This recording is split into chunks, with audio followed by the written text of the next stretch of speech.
Hi viewers, welcome to my channel Vagdevi's art. ఈరోజు ఈ వీడియోలో చిన్నమస్తాదేవి యొక్క ప్రాముఖ్యత, ఏ గ్రహ దోషాలు ఉన్నవారు చిన్నమస్తాదేవిని పూజించాలి, అలాగే ఏకాదశి రోజు చేసే ఉపవాసం విశిష్టత గురించి తెలుసుకుందాం. ముందుగా చిన్నమస్తాదేవి గురించి తెలుసుకుందాం. చిన్నమస్తాదేవి ఆలయం జార్ఖండ్లో ఉంది. దశమహావిద్యల్లో 6వ విద్య చిన్నమస్తాదేవి. అలాగే ఈ అమ్మను మనము డొంకలమ్మ ప్రచండ శక్తిగా కూడా ప్రసిద్ధి చెందింది. దశమహావిద్యల్లో మహా ఉగ్ర దేవత ఎవరు అంటే అది చిన్నమస్తాదేవియే.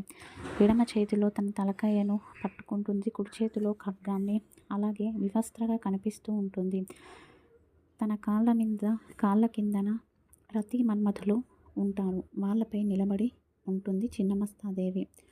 అలాగే ముండం నుంచి 3 రక్తపు ధారలు కారుతూ ఉంటాయి. మధ్యలో ఉన్న రక్తధారాన్ని తన రక్తధారను తానే పానం చేస్తున్నట్టుగా కనిపిస్తుంది. అసలు ఈ చిన్నమస్తాదేవి యొక్క ఆకృతి ఈ విధంగా ఉండడానికి కారణం ఏంటి అన్న విషయం తెలుసుకుందాం. మన శరీరంలో 108 ప్రధాన నాడులు ఉంటాయి. అందులో 3 ఇంపార్టెంట్ అంటే ముఖ్యమైనవి. ఇడ, పింగళ, సుషుమ్న నాడులు. అందులో ఇడ, పింగళ నాడులు అమ్మవారి యొక్క చెలికత్తెలు అయిన వర్ణిని, డాకిని అనే చెలికత్తెలు ఆ ధారలను స్వీకరిస్తారు.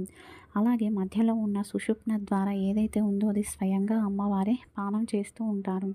దీనిలో ఉన్న అంతరార్థం ఏమిటంటే, ఎవరైతే వారి యొక్క ప్రాణశక్తిని అందులో ప్రవేశం చేసి ఊర్ధ్వముఖంగా ప్రయాణం చేసి కపాల భేదం ద్వారా ప్రాణశక్తి పోతుందో వారికి మోక్షం ప్రాప్తిస్తుంది అని తెలియజేయడమే ఈ అమ్మవారి యొక్క అవతారంలో ఉన్న ఆంతర్యం.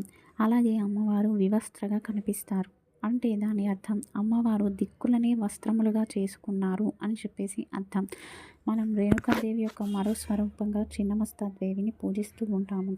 ఎవరి జాతకంలో అయితే రాహుగ్రహ దోషాలు ఉంటాయో, శని రాహు నీచపడి ఉండడం, గురుచండాల యోగం, కాలసర్ప దోషాలు ఉంటాయో వారందరూ చిన్నమస్తాదేవిని పూజించవచ్చు.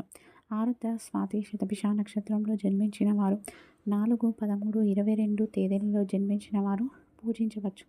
అయితే చిన్నమస్తాదేవిని పూజించాలంటే గురు ఉపదేశం తప్పనిసరిగా తీసుకోవాలి.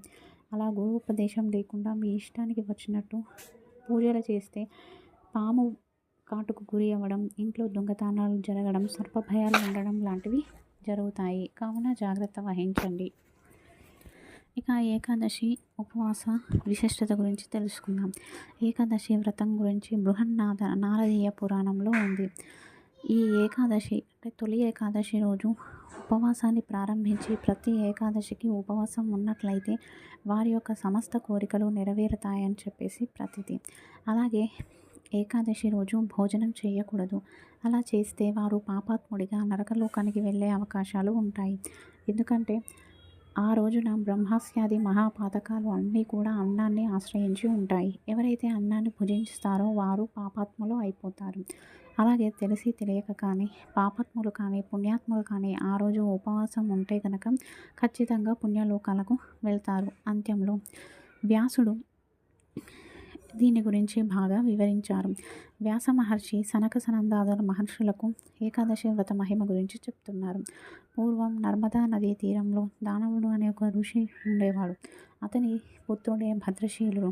అతడు చిన్న పిల్లవాడు. ఆడుకుంటూ మట్టితో మూర్తిని చేసి పూలతో అలంకరించి పూజించేవాడు. ప్రతినిత్యము హరినామస్మరణ చేసేవాడు. ఏకాదశి రాగానే నిరాహారంగా ఉండేవాడు. ఏకాదశి కాకపోయిన రోజులు కూడా హరిభజనలు చేసేవాడు. తోటి స్నేహితులతో కూడా హరిభజనలు చేయించేవాడు. ఇక ఒకరోజు తండ్రికి ఆశ్చర్యం వేసి, ఏ పుణ్యం వలన నీకు ఇంత హరిభక్తి అబ్బింది నాయన అని అడగగానే అతనికి ఉన్న పూర్వజన్మ స్మృతి కారణంగా నేను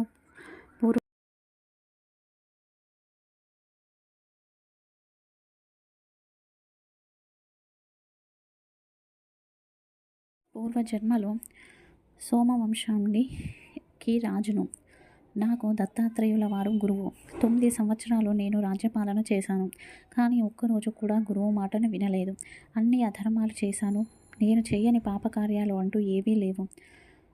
నేను పాపాలు చేశాను కాబట్టి నేను రాజ్యపాలన చేస్తున్న ప్రజలు కూడా పాపాత్ములుగా మారిపోయారు. ప్రజలు చేసిన పాపం 6వ వంతు రాజుకు వస్తుంది కనుక నాకు సకల పాపాలు వచ్చేశాయి. ఒకరోజు నేను వేటకు నర్మదా నదీ తీరానికి వెళ్ళాను. సైన్యంలోంచి తప్పిపోయి నదీ తీరంలో ఆకలి దప్పికలతో ఉండి నదీ తీరంలో స్నానం చేసి బయటకు వచ్చేటప్పుడు అక్కడ ప్రదోషకాలంలో ఏకాదశి వ్రతాన్ని ఆచరిస్తున్న ప్రజలు నాకు కనిపించారు. నేను వారితో పాటే అనుసరించాను. తదుపరి ద్వాదశి రోజు నేను మరణించడం జరిగింది. ఇక యమభటులు నన్ను యమలోకానికి తీసుకువెళ్లారు. యముడు ఇతడు చేసిన పుణ్యం ఏదైనా ఉందా అంటే ఏకాదశి వ్రతాన్ని ఆచరించాడు అని చెప్పగానే యముడు నాకు నమస్కరించి దివ్య విమానంలో నన్ను విష్ణులోకానికి పంపాడు. అక్కడ కొన్ని కల్పములు ఉన్న పిదప మహావిష్ణు భక్తుడవైన నీ గర్భంన నీకు కొడుకుగా నేను జన్మించాను అని చెప్పేసి భద్రశీలుడు పూర్వజన్మ వృత్తాంతాన్ని వివరించాడు. చూశారు కదండి. తెలిసి కానీ తెలియక కానీ ఎవరైతే ఏకాదశి వ్రతాన్ని ఆచరిస్తారో వారు ఖచ్చితంగా విష్ణు లోకానికి వెళతారు. అంత్యమున మోక్షం ప్రాప్తిస్తుంది. కానీ అనారోగ్యంతో ఈ వ్రతాన్ని చెయ్యకండి.